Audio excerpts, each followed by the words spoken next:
Assalamualaikum warahmatullahi wabarakatuh. Waalaikumsalam warahmatullahi wabarakatuh. Alhamdulillahirabbil alamin. Shalatu wassalamu ala asrofil anbiya'i wal mursalin wa ala alihi wa ashabihi rasulillahi ajmain. Asyhadu an la ilaha illallah wa asyhadu anna Muhammadan abduhu wa rasuluh sallallahu alaihi wasallam la nabiyya ba'da. Puji syukur kita ucapkan atas kehadiran Allah Subhanahu wa taala yang mana atas limpahan rahmat dan berkahnya lah kita dapat melaksanakan perkuliahan kita, yaitu mendiskusikan topik presentasi kita pada pagi hari ini. Salawat dan juga salam tidak lupa-lupanya kita kirimkan kepada Allah Subhanahu wa taala agar disampaikan kepada nabi junjungan kita yakni Nabi Muhammad sallallahu alaihi wasallam dengan mengucapkan kalimat Allahumma shalli ala sayyidina Muhammad wa ala ali sayyidina Muhammad. Baiklah, tanpa memperpanjang kata-kata mukadimah, kita langsung saja mulai diskusi kita, yaitu mengenai struktur penulisan artikel ilmiah, cara penelusuran perpustakaan, sumber yang layak dirujuk, serta pengenalan jurnal dan pengenalan Mendeley. Nah, untuk materi pertama akan dijelaskan oleh Saudara Aditya Febriansyah. Kepada Saudara Adit kami persilahkan. Baik, terima kasih kepada moderator. Saya akan menjelaskan materi mengenai format jurnal ilmiah. Kebanyakan jurnal ilmiah terbagi dalam bab-bab sebagai berikut. Judul dan abstrak, pendahuluan atau introduction, material dan metode, hasil, pembahasan, kesimpulan, daftar acuan. Yang berikut itu adalah terdapat pada struktur IMRD atau IMRAD.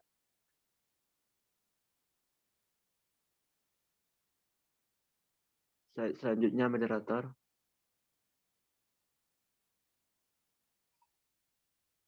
Urutan menulis artikel ilmiah. Urutan menulis artikel ilmiah yang telah dipublikasikan.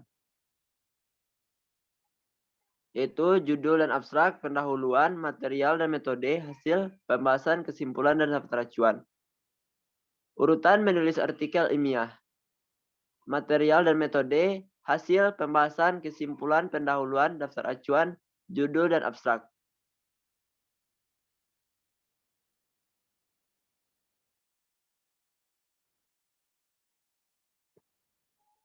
Urutan menulis artikel ilmiah. Urutan ini membantu Anda untuk menulis secara kronologis dari hal yang Anda kuasai terlebih dahulu.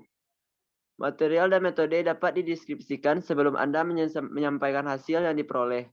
Hasil diorganisasikan sebelum Anda menganalisisnya dalam pembahasan. Anda dapat menuliskan pendahuluan jika telah mengetahui kesimpulan dari penelitian Anda dan telah menulis bab-bab lainnya.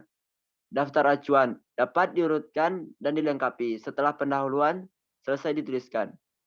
Judul dan abstrak memuat rangkuman dari tulisan Anda. Kesesuaian keduanya dengan tulisan Anda dapat tercapai jika tulisan Anda telah lengkap.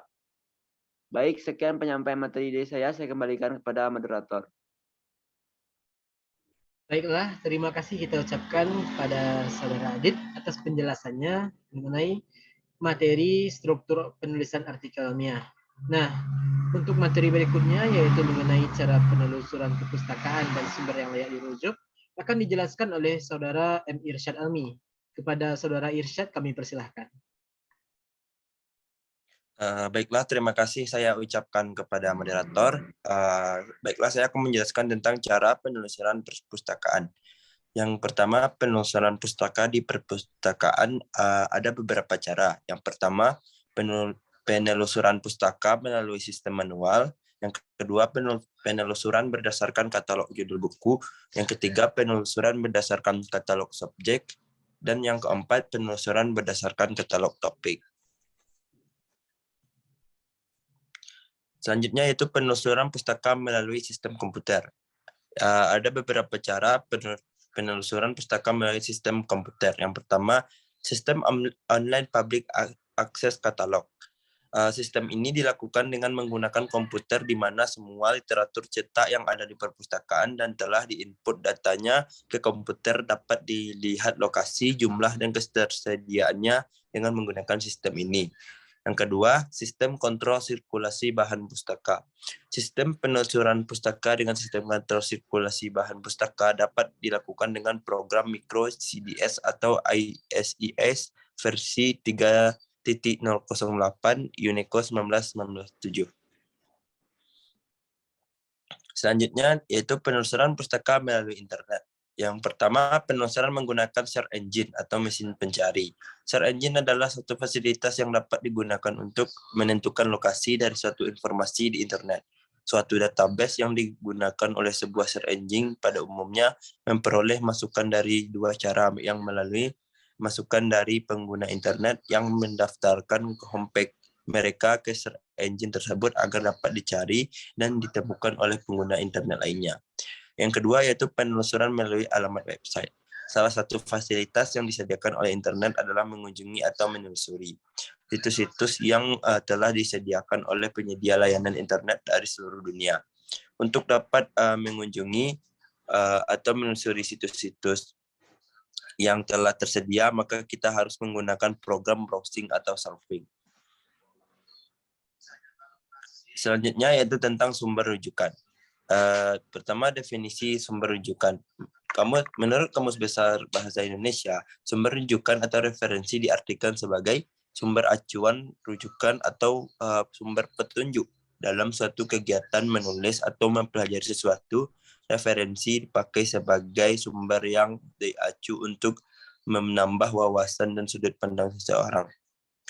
Selanjutnya, menurut para ahli, Merriam-Webster Dictionary mendefinisikan referensi sebagai tindakan merujuk atau berkonsultasi yang mengacu pada sesuatu atau sumber informasi lain seperti buku atau orang lain. Cambridge Dictionary, referensi sebagai seorang penulis atau buku, artikel, dan lainnya yang disebutkan dalam sebuah tulisan.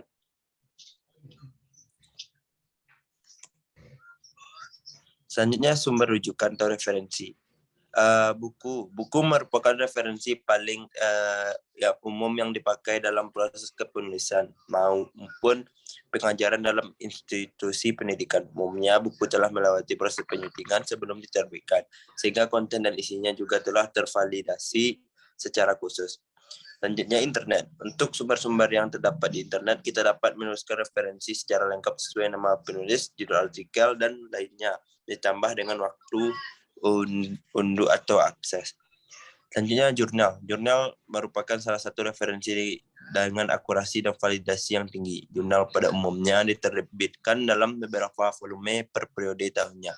Jurnal juga memiliki proses penyuntingan disebut peer review khusus pada tiap tulisan atau artikel ilmiah yang dimuat di dalamnya.